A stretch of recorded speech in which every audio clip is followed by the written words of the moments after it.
Depression is a catastrophe. It carries with it a very high suicide rate.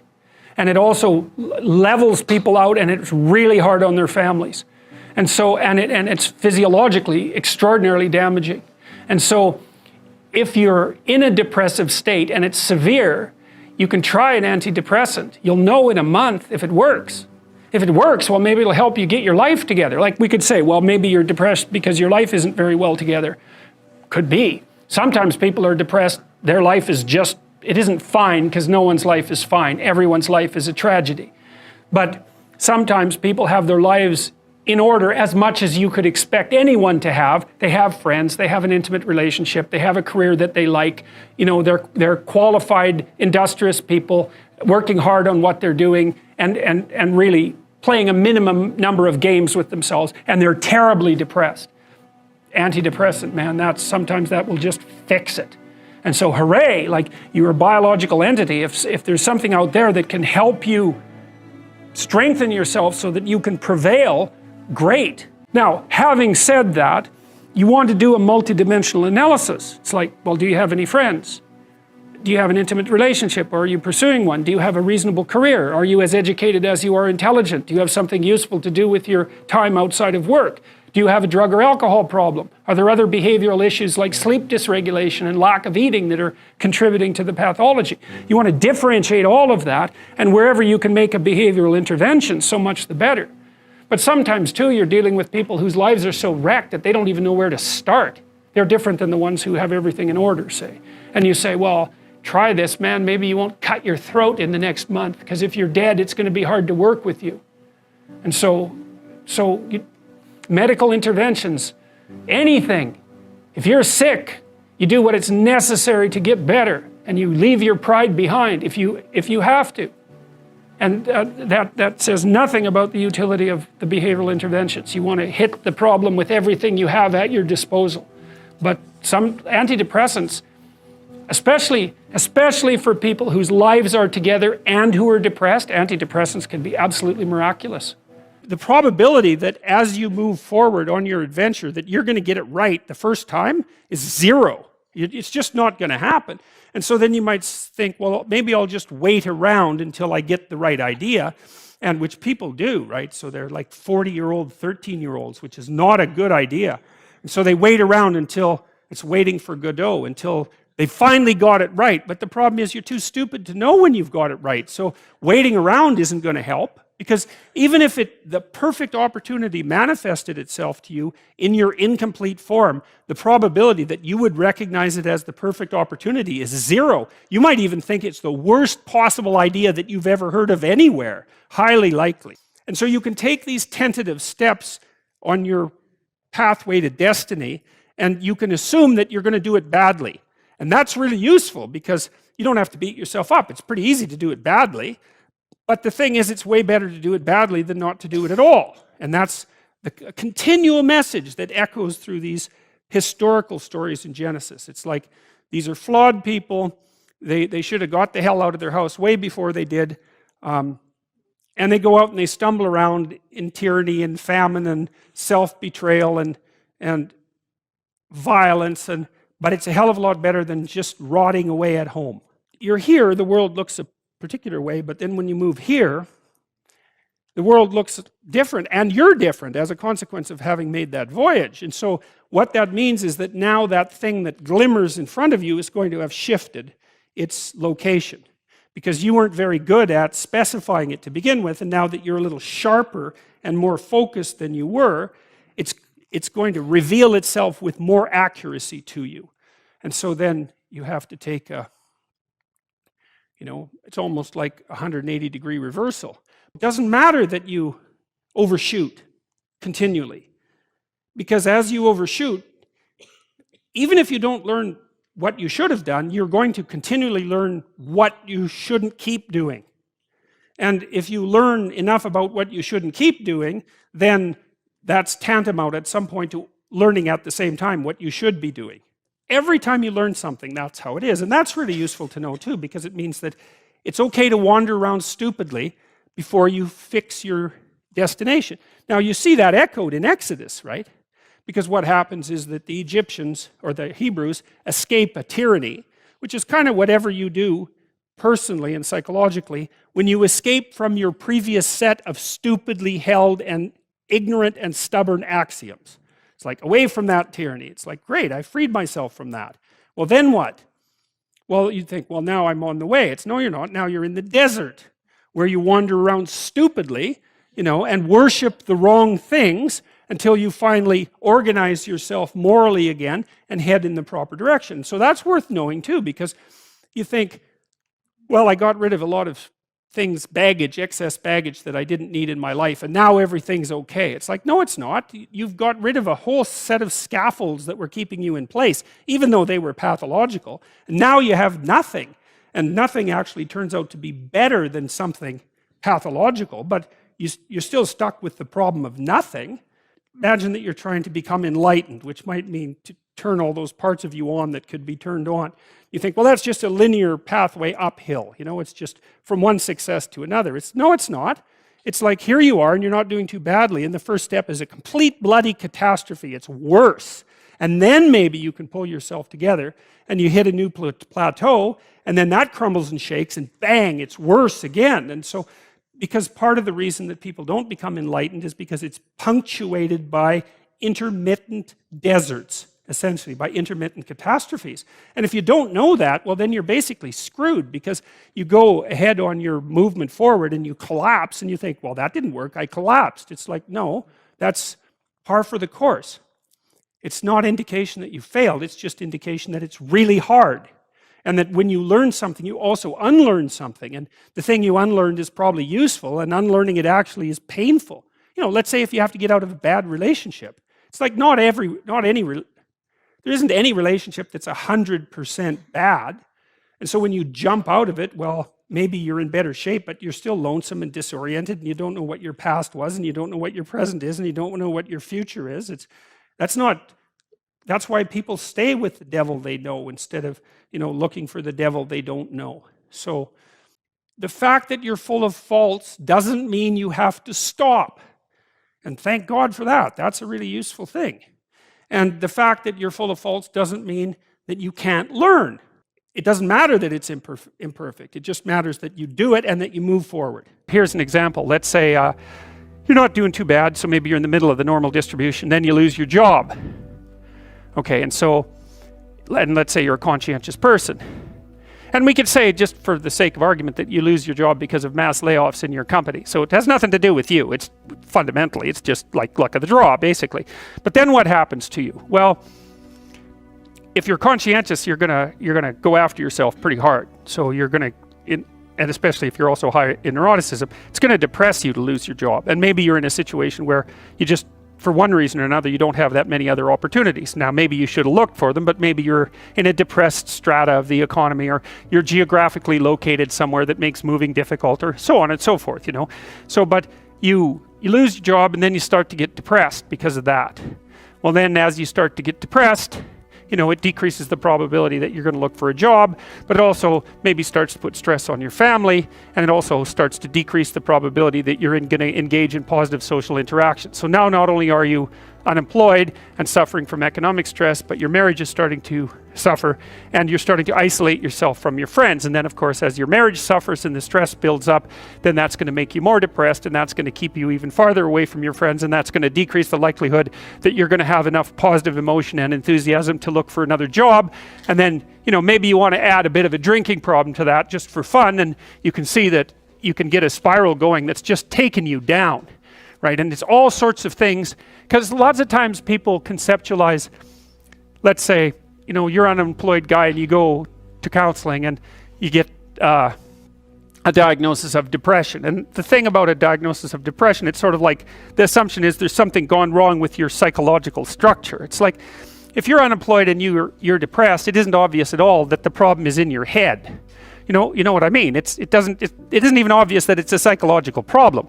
It's just a problem, and problems can take you out.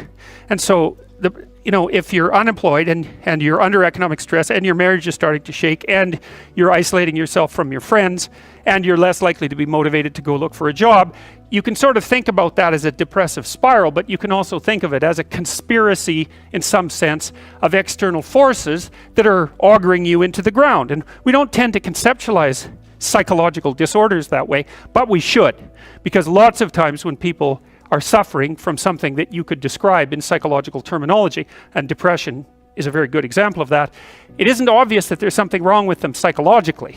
Often they just are in trouble. And there isn't a category in psychological diagnosis for client in serious trouble, but my experience has been almost without exception that the people that come to see me because something's gone wrong with their life, not because they have a psychological problem. Now you could say, well, their psychological inadequacies, such as they might be, are interfering with their ability to recover, or maybe even served as precursors to, you know, increase the probability of the catastrophe. So you don't want to open the door so that every possible snake comes crawling through, because that's a pathway to depression. And you actually see that happening in depressed people, is that every small event produces a cascade through their entire value system, and they end up saying, well, that's just another reason that I should jump off a bridge. And they really see it that way.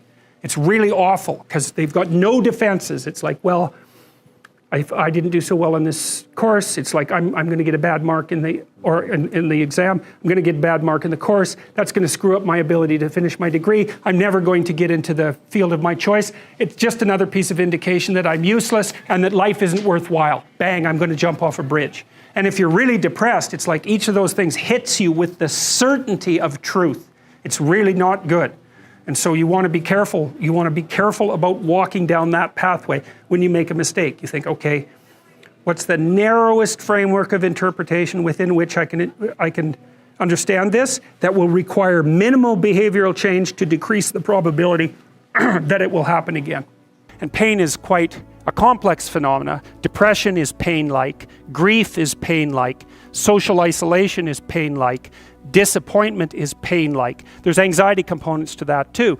And so neuroticism seems to be something like threshold for activation in those negative emotion systems. So if you're higher in neuroticism, 1 unit of uncertainty might produce, let's say, 3 units of psychophysiological response, whereas if you're lower in neuroticism, 1 unit of uncertainty might produce 1 unit of psychophysiological response.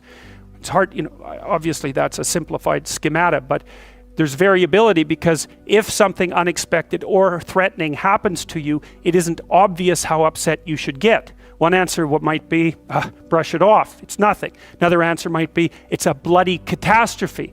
And often when something uncertain or threatening occurs, you don't have enough information at your disposal to make a full determination of the potential import of the circumstance, especially if it's uncertain.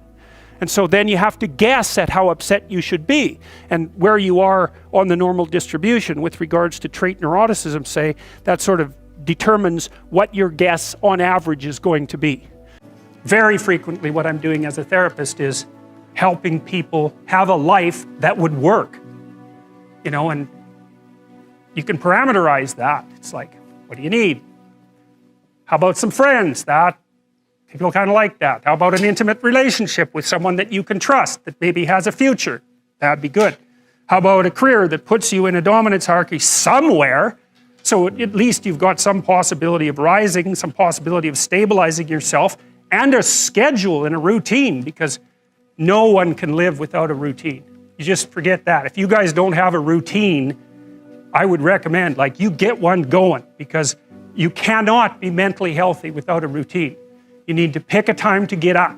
Whatever time you want, but pick one and stick to it, because otherwise you dysregulate your circadian rhythms and they regulate your mood.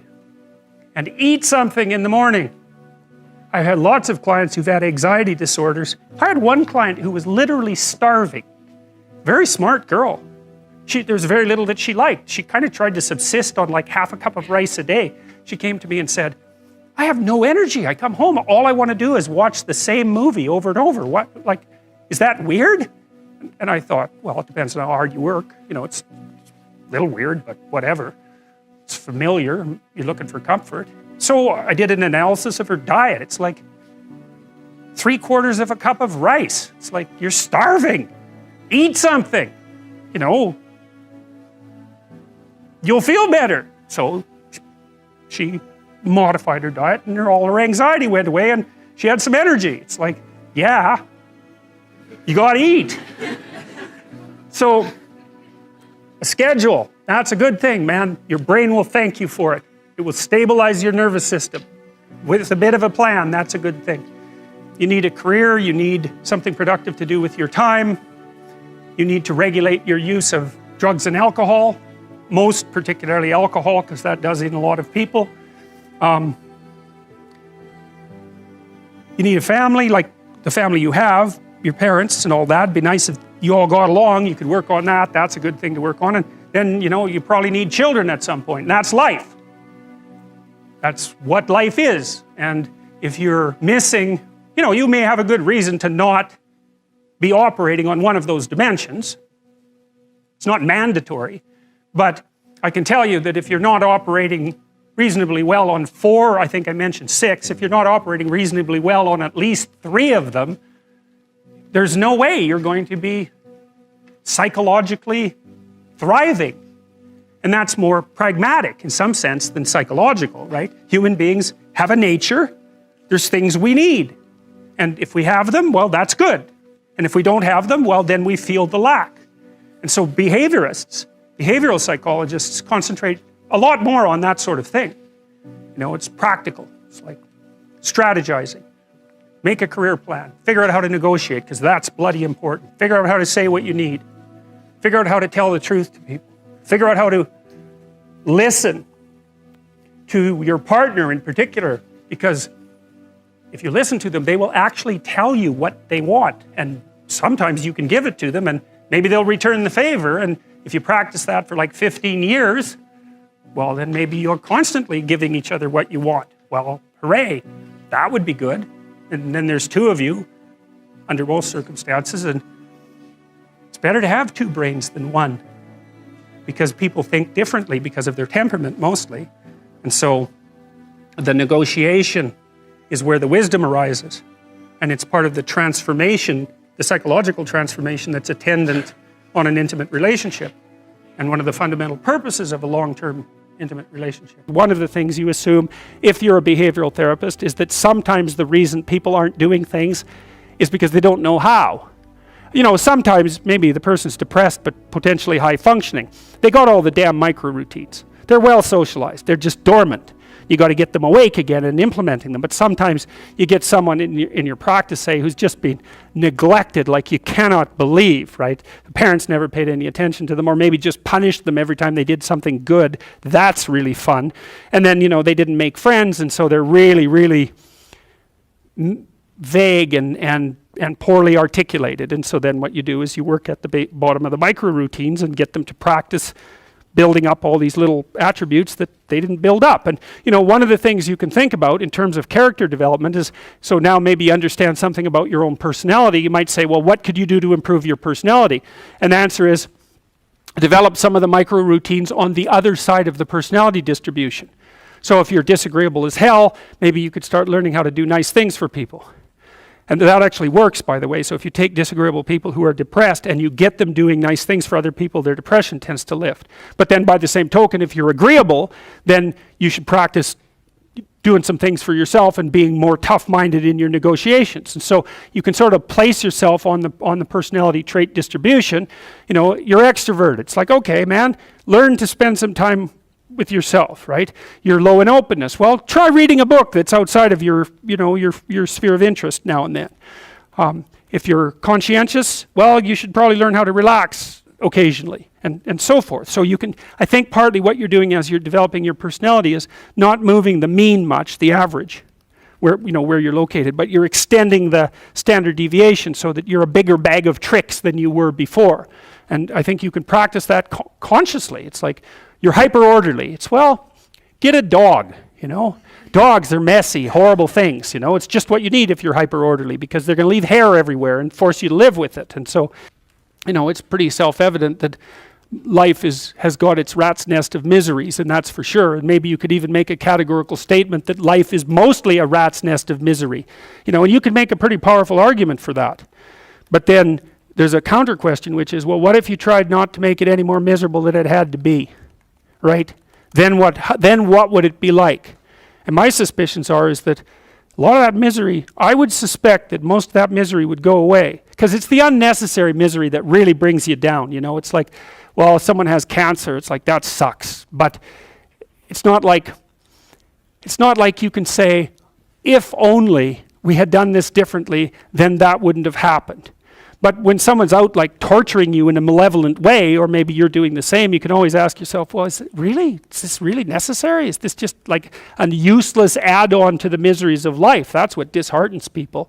And so even in your own life, if you aren't suffering from self-imposed misery, and you're only suffering from inescapable misery, maybe you could handle that, and you could survive, you could bear it, and even maybe without becoming irredeemably corrupt. And so the goal would be, well, yeah, life is a rat's nest of miseries, and maybe it has no ultimate meaning. We could say that if we're feeling particularly pessimistic, but it still leaves one question open, which is, if you didn't do everything you could to make it worse, how good could you make it be? And the least answer is, well, it could be tragedy, but maybe not hell.